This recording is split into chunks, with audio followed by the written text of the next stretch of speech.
Today on DC News Now, an increase in federal law enforcement patrols in the district, what it means for Washingtonians. The digital gateway has been overturned. And a data center project in Northern Virginia not moving forward, how homeowners are reacting. Then meteorologist Damon Matson has a look at your warm weekend forecast. And later, they're tiny but can cause big health problems. We're talking about Lyme disease in today's What's Going Around. Plus, Rich DeMiro has a review of Samsung's latest technology and today's Rich on Tech. You're watching the station covering all of the DMV. This is DC News Now. Good Friday afternoon. Thanks for joining us for your news at noon. I'm Rady Bass in for Shanika Grimshaw. The weekend is finally within reach and the weather looks like it's going to cooperate. Starting us off with some good news on this Friday. Meteorologist Damon Matson joining us with a check on the forecast. Hey, Damon. Hey, Randy. Couldn't be happier, really. This weather has gone a perfect 5 for 5 this week, it seems like, if you're a fan of just comfortable conditions, as these temperatures have been on our side. We started out the morning a little bit crisp in parts of the DMV. Upper 60s not bad, a little warmer around DC, and then back toward the Chesapeake Bay. But elsewhere, any other location you go and find, you're talking about waking up this morning in the upper 50s to lower 60s. So there is that sort of fall-like crisp start that we had. And now we're turning that into a slightly warmer but still extremely comfortable lunch hour. Most of us are up into the 70s. DC there at 78. We have some lower 70s. Back off to the west, but all in all, it's just going to be like the last several days here, where that sunshine, which, by the way, we are seeing a little bit more of as we head deeper into the afternoon, it is going to do just enough to push us into the lower to middle 80s, but an easterly wind is going to continue to keep that humidity down and keep it feeling extremely comfortable. So how about that for your Friday? Looking fantastic. Now, for whatever weekend plans you may have, will the weather continue to cooperate, or are we about to heat things back up? We'll have a full look at your forecast coming up here in just a bit. All right, Damon, thank you. Happening now in the district, people in D.C. should expect to see an increase in federal law enforcement presence. The White House made that announcement last night, and it went into effect at midnight. D.C. News Now's Candace Cole is at Union Station with more.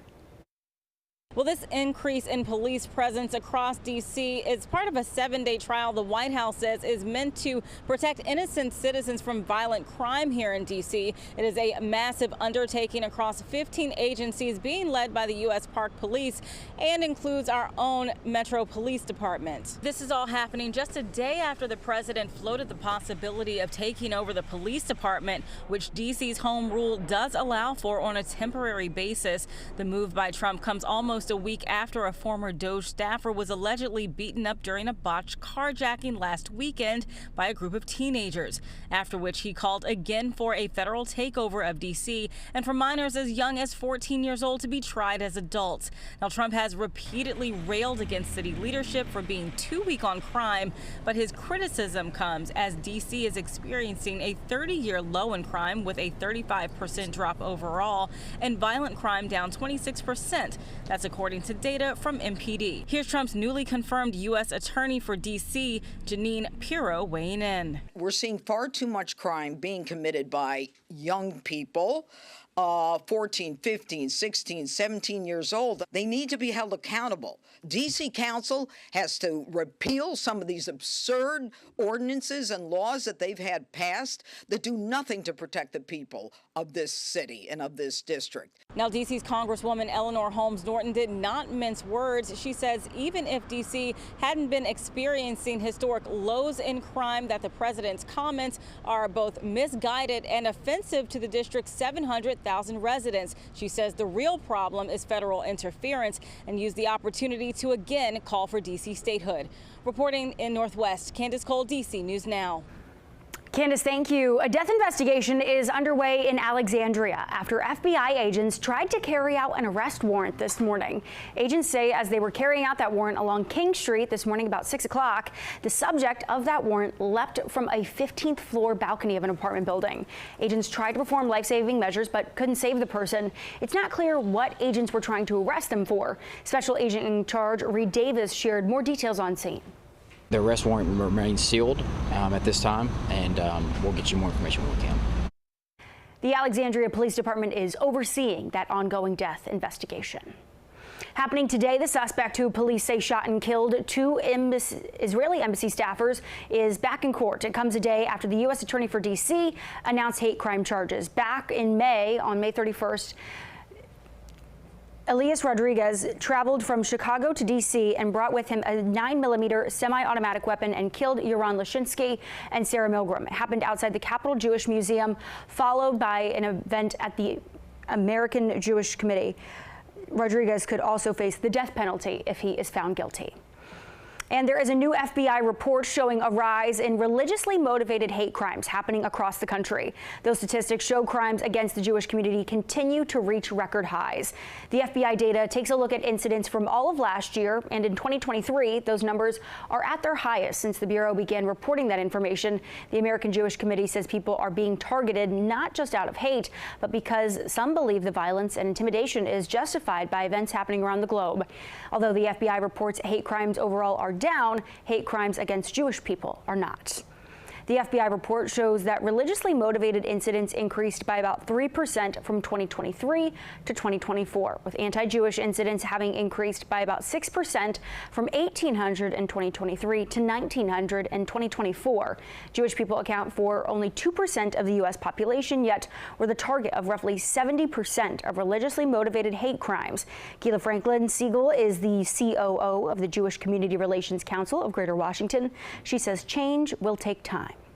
We have been working with state and local and federal officials on increasing funds for institutional security and ensuring that our laws are as strong as possible. Our hate crime statutes on both the federal and state level is also critical.